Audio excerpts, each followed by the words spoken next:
सभी को नमस्कार। हमारे centre government employee weekly magazine episode number 53 में आप सभी का स्वागत है। ये हमारा एक छोटा सा प्रयास है जहां पे हम सेंट्रल गवर्नमेंट, स्टेट गवर्नमेंट एवं बैंक, पीएसयू एक्सेट्रा से रिलेटेड जो एम्प्लॉइज हैं उनके लिए जो यूजफुल इंफॉर्मेशन है वो आपके सामने लेके आते हैं सरल भाषा में। तो अगर आपको हमारा कंटेंट पसंद आए तो वीडियो को लाइक कीजिए, शेयर कीजिए और चैनल को सब्सक्राइब कीजिए। इसके साथ ही आगे बढ़ते हैं और जो आज की हमारी की हाइलाइट्स हैं, सबसे पहले है extension of UPS switching by offline method. So इसके रिगार्डिंग एक ऑर्डर आया है और ऑलमोस्ट आप सभी को एसएमएस करके तो स्पैम किया ही जा रहा होगा। एसएमएस, ईमेल, व्हाट्सएप सबके थ्रू आपके साथ कम्युनिकेट किया जा रहा है कि यूपीएस में स्विच कर लीजिए।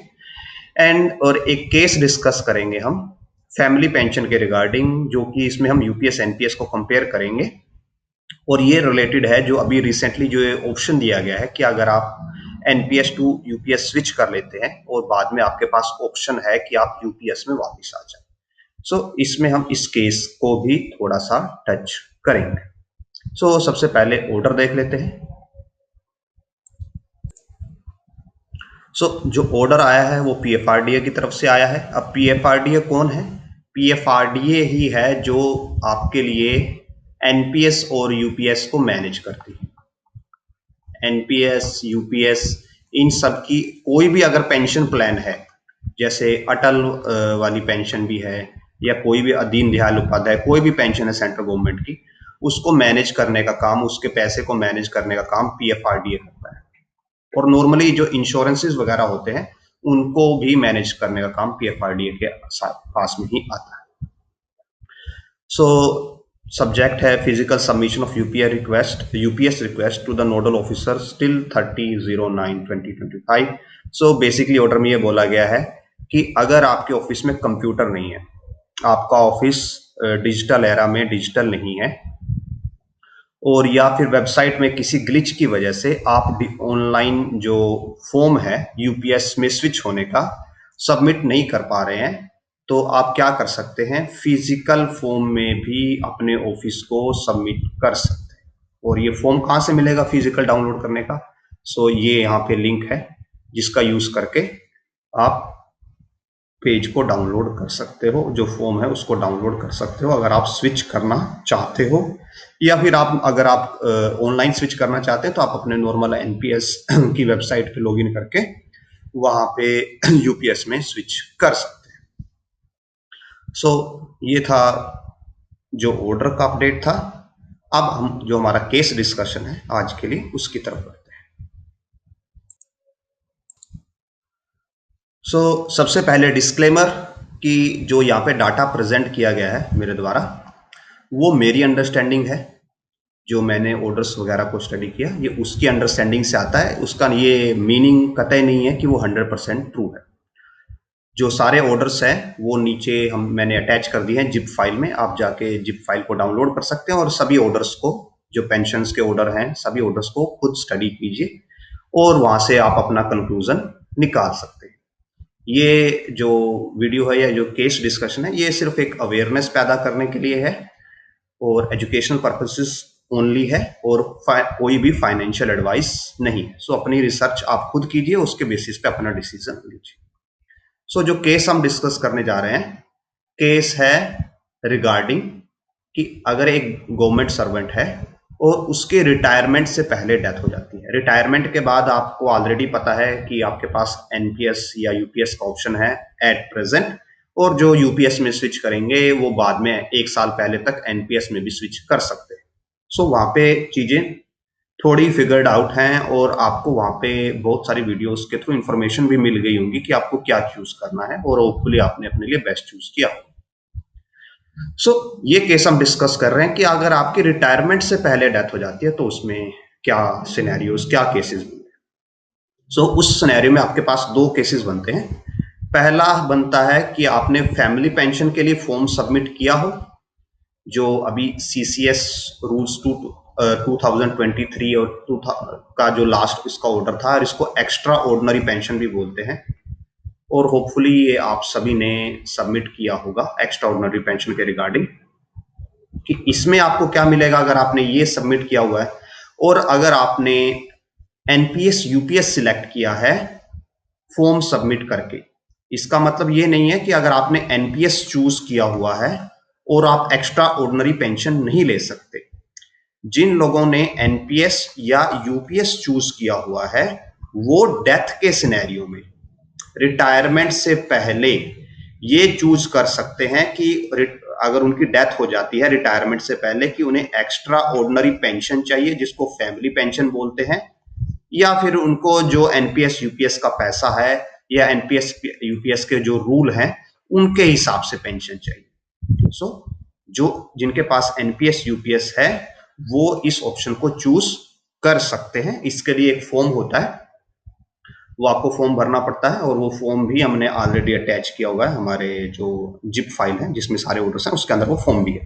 तो अगर आपने चूज नहीं किया है तो आप चूज कर सकते हैं एंड बाय डिफॉल्ट ये चूज किया जाता है। अगर आप ऑप्शन चूज नहीं करते हो तो बाय डिफॉल्ट पहले 10 साल तक आई थिंक जो आपको एक्स्ट्रा ऑर्डिनरी पेंशन ही मिलेगी अगर आप चूज नहीं करते हो। हाँ, अगर आप चूज करते हो कि मुझे पहले 10 साल में भी एनपीएस यूपीएस चाहिए तब आपको एनपीएस यूपीएस मिलेगा। सो अभी हम यहाँ पे दोनों केसेस, तीनों केसेस को डिस्कस करेंगे कि फैमिली पेंशन में आपको क्या मिलेगा जो कि एक्स्ट्रा ऑर्डिनरी पेंशन है, एनपीएस यूपीएस में आपको क्या क्या मिल सकता है अगर आपकी डेथ हो जाती है सर्विस में रिटायरमेंट से पहले।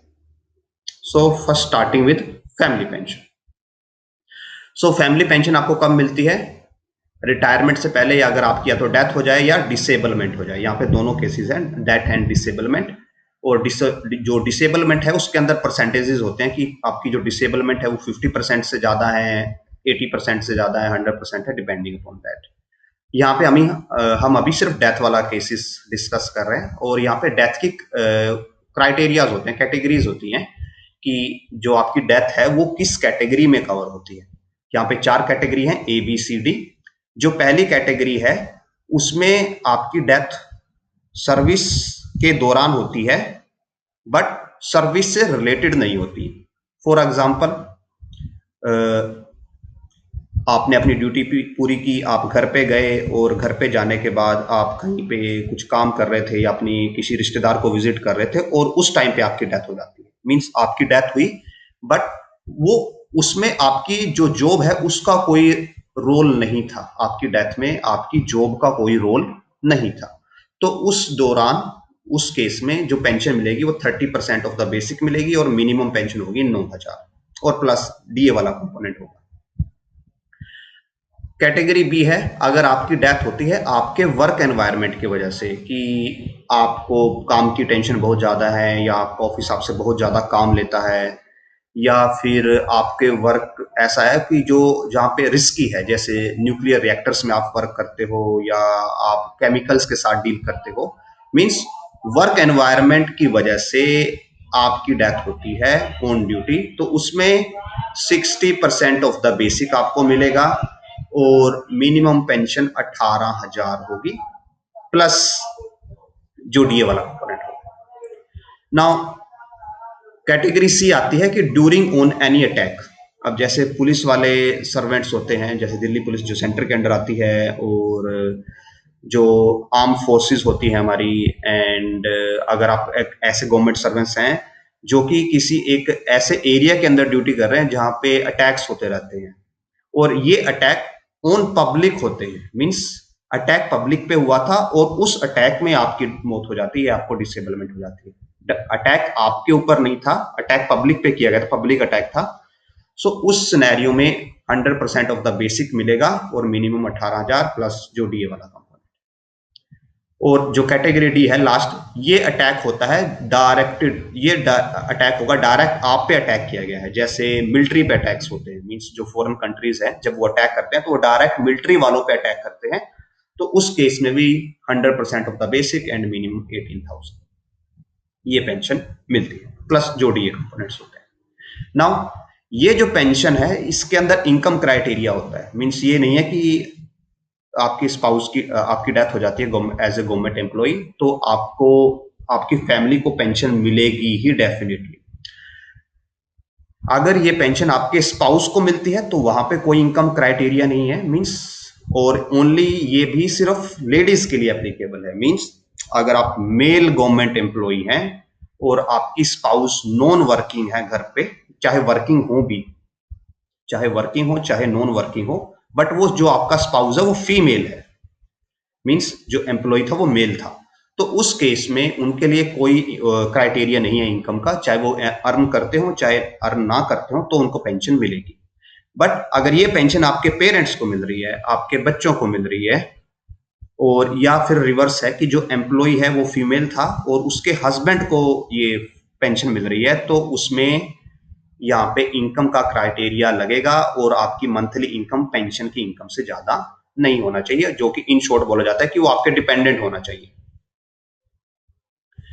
एंड और जो लास्ट पार्ट रह गया, ये पार्ट हो गया पेंशन का, कि पेंशन का अमाउंट कितना मिलेगा, और साथ में बिकॉज आप एनपीएस यूपीएस के अंडर आते हैं, तो आपने जो 10% का शेयर अब तक डिपॉजिट किया हुआ था, सपोज कीजिए आपने 15 साल सर्विस की, 15 साल सर्विस करने के बाद आपकी डेथ हो गई और 15 साल में आपकी एनपीएस के अंदर जो आपका शेयर था वो 5 लाख था, जो आपका शेयर वो 5 लाख जमा हुआ, तो वो शेयर आपकी फैमिली को वापस दे दिया जाएगा, प्लस जो ऊपर हमने अभी तक रूल डिस्कस किए उसके हिसाब से आपको पेंशन मिल जाएगी। एंड बाय डिफॉल्ट ये जो ऑप्शन होता है फैमिली पेंशन वाला, आपकी सर्विस के पहले 10 साल तक लागू रहता है, चाहे आप इसको चूज ना भी करें। मींस अगर आपने फॉर्म भर के भी नहीं दिया है तो भी फैमिली पेंशन का रूल एप्लीकेबल होता है। ओनली एप्लीकेबल कब नहीं होगा, जब आप पहले 10 साल में एनपीएस यूपीएस चूज कर लेते हैं फॉर्म भर के। और ये एनपीएस यूपीएस कौन सा, रिटायरमेंट वाला नहीं कि आपने रिटायरमेंट पे एनपीएस यूपीएस चूज किया है, वो रिटायरमेंट वाला एनपीएस यूपीएस की बात नहीं कर रहे। आपके डेथ से बिफोर, सॉरी आपके रिटायरमेंट से बिफोर डेथ होने पे आपको क्या मिलेगा, फैमिली पेंशन लेनी है या आपको एनपीएस यूपीएस लेना है, वो जो फॉर्म होता है जिसमें फॉर्म 1 एंड फॉर्म 2 आते हैं, अगर उस फॉर्म में आपने लिख के दिया है कि मुझे डेथ के केस में एनपीएस यूपीएस चाहिए, तब आपको एनपीएस यूपीएस मिलेगा। एल्स पहले 10 साल बाय डिफॉल्ट आपको फैमिली पेंशन ही मिलती है, और आप इसको अनलिमिटेड टाइम्स चेंज कर सकते हैं सर्विस के दौरान। अगर आपको लगता है कि नहीं फैमिली पेंशन में आपको पैसा कम मिलेगा, एनपीएस यूपीएस से पैसा ज्यादा मिल सकता है, तो आप एनपीएस यूपीएस चूज कर सकते हैं और मल्टीपल टाइम्स चेंज कर सकते हैं। जो आपका लास्ट ऑप्शन होगा फैमिली को मिलेगा। एंड एक और बात, फैमिली मेंबर्स को डेथ पे ऐसा कोई ऑप्शन नहीं दिया जाएगा कि वो चूज कर सके। आपने जो अपने साइन करके लास्ट ऑप्शन चूज किया था वही वैलिड माना जाएगा। फैमिली मेंबर्स को कोई ऑप्शन नहीं दिया जाएगा कि इनकी डेथ हो गई है और आप देख लीजिए कि आपको फैमिली पेंशन चाहिए या एनपीएस यूपीएस चाहिए, उनको ऐसा कोई ऑप्शन नहीं मिलने वाला। सो ये था फैमिली पेंशन की डिटेल्स। होपफुली हम कुछ क्लियर कर पाए होंगे आपके लिए। नाउ आगे बढ़ते हैं। अब आते हैं एनपीएस पे, कि एनपीएस के केस अगर आपने डेथ से बिफोर एनपीएस चूज किया है, फैमिली पेंशन चूज नहीं की है, आप एनपीएस वाले हैं और आपने एनपीएस चूज किया है, तब आपको क्या मिलेगा। सो उसमें आगे क्राइटेरिया आते हैं कि अगर आपका एनपीएस का कॉर्पस 5 लाख से कम था, अगर आपका एनपीएस का कॉर्पस 5 लाख से कम था, और ये कौन से कॉर्पस की बात हो रही है, ये 10% आपका प्लस 14% गवर्नमेंट का, यहाँ पे कंबाइंड कॉर्पस की बात हो रही है। फैमिली पेंशन में सिर्फ 10% आपके वाले कॉर्पस की बात होती है। फैमिली पेंशन में सिर्फ आपको ये मिलता है 10%, यहाँ पे बिकॉज आप फैमिली पेंशन नहीं ले रहे तो साथ में वो 14% भी आ जाएगा। सो अगर आपका कंबाइंड कॉर्पस 5 लाख से कम है तो complete corpus as it is आपके स्पाउस को या आपका जो भी लीगल हायर होगा उसको दे दिया जाएगा। और अगर वो 5 लाख से ज्यादा है तो 20% तो लीगल हायर या आपके स्पाउस को दे दिया जाएगा और 80% की पेंशन स्टार्ट होगी। एग्जाम्पल कि अगर आपके पास 10 लाख का अमाउंट था एनपीएस में जिस दिन आपकी डेथ होती है और आपने एनपीएस चूज किया है रिटायरमेंट से पहले वाले सिनेरियो में, तो आपको फैमिली वाले को या आपका जो स्पाउस है उसको अकाउंट में 2 लाख रुपए क्रेडिट हो जाएंगे और 8 लाख की उसकी पेंशन बनेगी। और ये पेंशन भी 2 टाइप की होती है, पहली होती है विद रिटर्न ऑफ परचेज और दूसरी होती है without return of purchase. With return of purchase में क्या होता है कि स्पाउस की डेथ पे जो पैसे हैं वो बच्चों को मिल जाते हैं और विदाउट रिटर्न ऑफ परचेज में स्पाउस की डेथ पे कुछ नहीं मिलता। जो विदाउट रिटर्न ऑफ परचेज है, ये वाली पेंशन थोड़ी ज्यादा होती है। ये वाली पेंशन है जो अमाउंट में थोड़ी सी ज्यादा होती है as compare to this, because यहाँ पे बाद में पैसे नहीं वापस मिलते और यहाँ पे जो पैसे हैं वो आगे बच्चों को मिल जाते। एंड यहाँ पे जो एक चीज इंपॉर्टेंट है नोट करने के लिए कि जैसे ही आपकी डेथ होगी और आप जो आपके फैमिली वाले हैं वो पेपर वर्क पूरा कर देंगे, तो फैमिली वहीं से जो आपकी पेंशन है वो उसी टाइम से शुरू हो जाती है। सपोज आपकी डेथ 45 की एज में होती है, तो पेंशन 45 की एज में ही स्टार्ट हो जाएगी। 60 का वेट नहीं करना पड़ेगा। मींस 15 साल के बाद आप रिटायर होते तब आपको पेंशन मिलती, तो 15 साल फैमिली को वेट नहीं करना। वो 45 जैसे ही आपकी डेथ हुई, पेपर वर्क जैसे ही पूरा होगा, आपकी पेंशन स्टार्ट हो जाएगी। अब आते हैं यूपीएस के सिनेरियो में, जो कि लास्ट ऑप्शन है। सो अगर आपने डेथ पे यूपीएस सिलेक्ट किया है और तो आपको क्या मिलेगी? पेंशन मिलेगी। पेंशन में क्या होगा? Last 12 month of basic average plus DA होगा। एग्जांपल पे, अगर डेथ के वाले दिन आपका जो बेसिक था वो 50,000 था, एवरेज बेसिक 50,000 था और डीए 50% है, तो आपको बिकॉज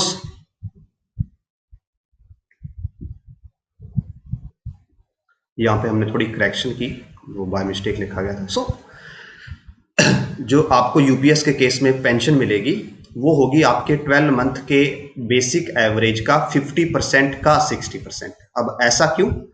बिकॉज यूपीएस में आपको बाय डिफॉल्ट बेसिक का 50% मिलता है, ये एम्प्लॉय को मिलता है। बट अगर उसकी डेथ हो जाए तो स्पाउस को उसका 60% मिलता है। मींस बेसिक के 50% का 60% मिलता है स्पाउस को। नाउ हम यही केस डिस्कस कर रहे हैं कि अगर आपकी डेथ हो जाती है बिफोर रिटायरमेंट तो कितना मिलेगा। सो अब यहाँ पे पेंशन स्पाउस को मिलने वाली है, तो वो 50 का 60% मिलेगी। फॉर एग्जाम्पल, अगर आपके डेथ से पहले बेसिक 50,000 था एवरेज, सो 50,000 का 50% तो आपको मिलता अगर आप रिटायर होते सेम डे पे। बट बिकॉज आपकी डेथ हो गई है, आप तो स्पाउस पेंशन मिलने वाली है और स्पाउस को तो 60% मिलता है उसका। तो अगर आप ये कैलकुलेट करेंगे तो ये बनेगा बेसिकली 30% बन जाता है, 30%।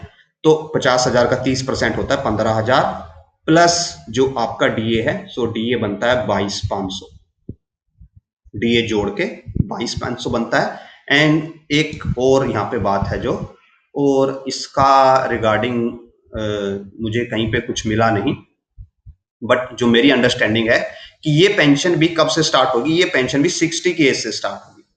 मींस अगर आपकी 45 साल की उम्र में डेथ हो गई, इवन देन ये पेंशन 60 की एज में स्टार्ट होगी। बिकॉज ऐसा क्यों? बिकॉज नॉर्मली गवर्नमेंट क्या करती है, जो रिटायरमेंट डेथ है, अर्ली डेथ को अर्ली रिटायरमेंट की तरह ट्रीट करती है। और यूपीएस में अर्ली रिटायरमेंट लेने पे भी आपको पेंशन 60 की साल में ही स्टार्ट हो रही है। सो वहीं से हमने ये कंक्लूड किया, ये आइडिया लगाया है कि यहाँ पे जो पेंशन है वो 60 साल की एज में स्टार्ट होगी, जो 22,500 भी मिलने वाला है। और इसमें भी जो आपने अभी ऑप्शन आया हुआ है कि आप यूपीएस टू एनपीएस स्विच कर सकते हैं अपनी सर्विस के दौरान, वन टाइम स्विच दिया है। ये ऑप्शन आप स्विच करोगे, ना कि आपकी फैमिली। अगर आपकी डेथ हो जाती ऑप्शन स्विच करने से पहले, तो आपकी फैमिली को फिर यूपीएस ही मिलेगा। बिकॉज अगर जो अभी ऑप्शन आया है कि आप बाद में यूपीएस टू एनपीएस स्विच कर लोगे, ये ऑप्शन देख के आप यूपीएस में चले जाते हो और आप वहां पे आपकी डेथ के बाद आपको यूपीएस मिलेगा। बट आपकी डेथ के बाद आपकी फैमिली तो एनपीएस में स्विच नहीं कर सकती, बिकॉज उनके पास ये राइट नहीं है। वो राइट आपके पास ही था। आपकी फैमिली के पास वो राइट नहीं है कि वो यूपीएस टू एनपीएस स्विच कर लें कि नहीं भाई, एनपीएस में जो पेंशन है वो जल्दी मिलेगी, यूपीएस में जो पेंशन है वो लेट मिलेगी, इससे बेटर ये है कि हम एनपीएस में चले जाएं। बट वो ऑप्शन आपकी फैमिली चूज ही नहीं कर सकती। वो ऑप्शन चूज करने का हक आपके पास था और आपकी तो डेथ हो गई। सो फिर आपकी फैमिली को यूपीएस ही मिलेगा। और जैसा हमारी अंडरस्टैंडिंग है, शायद बाद में इसको ठीक कर दिया जाए या शायद अभी भी हो, बट जितना मैं समझ पाया कि ये पेंशन भी 60 साल की एज में ही मिलने वाली है ना। अगर यहीं पे मैं इसके साथ फैमिली पेंशन को कंपेयर करूं, इसी के साथ फैमिली पेंशन को कंपेयर करूं, बिकॉज यहाँ पे दोनों में डिफाइंड अमाउंट मिलने वाला है आपको। तो फैमिली पेंशन के सिनेरियो में जो 50,000 है उसका 30% कैटेगरी ए के हिसाब से प्लस डीए 22,500 बनता है, जो कि इस पेंशन के ऑलमोस्ट इस पेंशन के बराबर ही है। कैटेगरी ए इसके बराबर ही आ जाती है। और बी सी डी कैटेगरी आप देखेंगे तो वो सारी की सारी इसको क्रॉस करती हैं इन अमाउंट। सो ये था हमारा डिस्कशन, एक केस डिस्कशन जहां पे हमने बिफोर रिटायरमेंट अर्ली डेथ के सिनेरियो को थोड़ा सा समझने की कोशिश की है। हो सकता है हमसे कहीं पे मिस्टेक हुई, तो अगर आपको कहीं पे मिस्टेक्स लगे तो आप कमेंट सेक्शन में बता सकते हैं, पॉइंट आउट कर सकते हैं। और सारे ऑर्डर्स हमने लिंक किए हुए हैं, तो आप जाके अपने ऑर्डर्स डाउनलोड करके भी खुद स्टडी कर सकते हैं। एंड इसके साथ ही हमारी जो आज की वीडियो है वो यहीं पे खत्म होती है। अगर आपको कंटेंट पसंद आए तो वीडियो को लाइक कीजिए, शेयर कीजिए, चैनल को सब्सक्राइब कीजिए। हम अगले हफ्ते आपके सामने ऐसे ही और ऑर्डर्स एंड जानकारी लेके हाजिर होंगे। धन्यवाद।